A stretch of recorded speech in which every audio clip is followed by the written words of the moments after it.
But I wanted to do an additional video for people who maybe are really short on money, and maybe they've got some time. In this starter situation where it would click but it wouldn't crank, it can be a situation where it's not getting power through this wire. It's not bringing power in from the battery going through to the starter itself. The solenoid comes together and bridges the power from your main battery connection to the starter, and it also pulls the gear out. The problem isn't that it's not pulling the gear out, it is.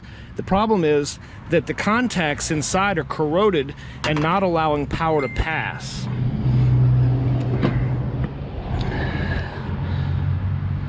So that pin in the middle, that pin transfers power. And this pin had a whole bunch of corrosion on it, and it was just, I had to chip it away. But I'm gonna go one step further.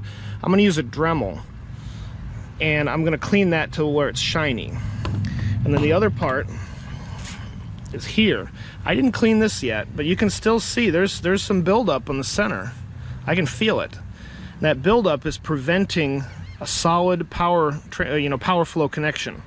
So when I'm done with this is gonna be clean, like brand new clean, and this pin inside is gonna be brand new clean. And that is actually the problem with this starter. It's not the starter itself.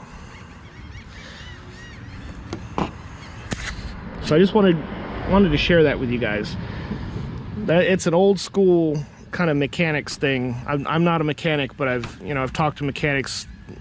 I had crappy cars 30 years ago when I was in high school, so I talked to a lot of mechanics about stuff, and that's one of the things that they were telling me. So anyway, I'm gonna go ahead and clean it. I'll show you what it looks like when it's done. Also, I'm gonna use this is basically a Dremel.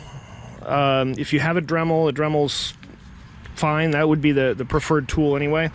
But this is like a rotary tool that I've attached a Dremel bit to, a cup brush, and I'm going to use that to go inside.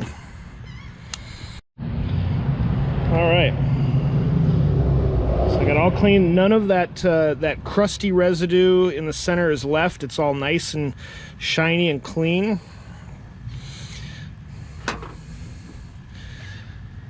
The same thing. It's a little hard to see internally, but I cleaned it up with the Dremel really good. So all it takes is you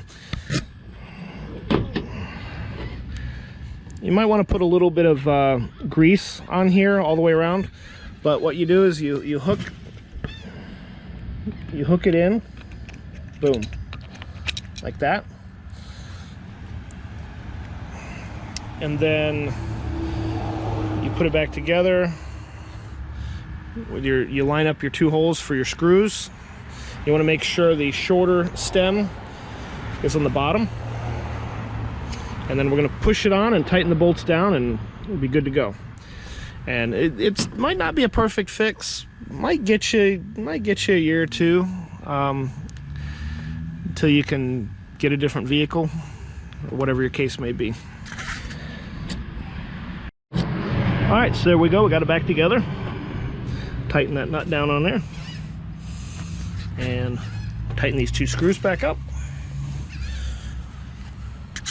All right, I wanted to do a little quick video of what it looks like inside where the starter mounts before I put the starter back in.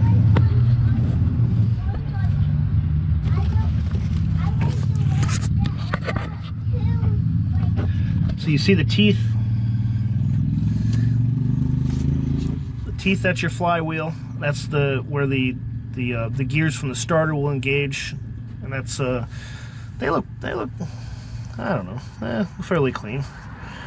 There's a little angle on them, and that could be from the starter engaging all these years, but the angle's pretty consistent on all of them, so that may be the way it was designed.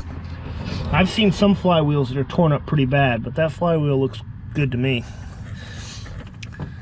So you can see where the bolts are for the starter. One's here and one's here. And then there's an alignment pin that goes here. So, all right, guys, just reverse install. I don't have the bolt specs on the cables. You might have to look online for that, for tightening all the bolts back up. But I've been doing weekend mechanic work for 30 years, and I can't recall a time that tightening something tight has come loose on me. So I'm sure there's torque specs for everything online. You might want to check it out. Thanks for watching. Hopefully this video made this a simple process for you.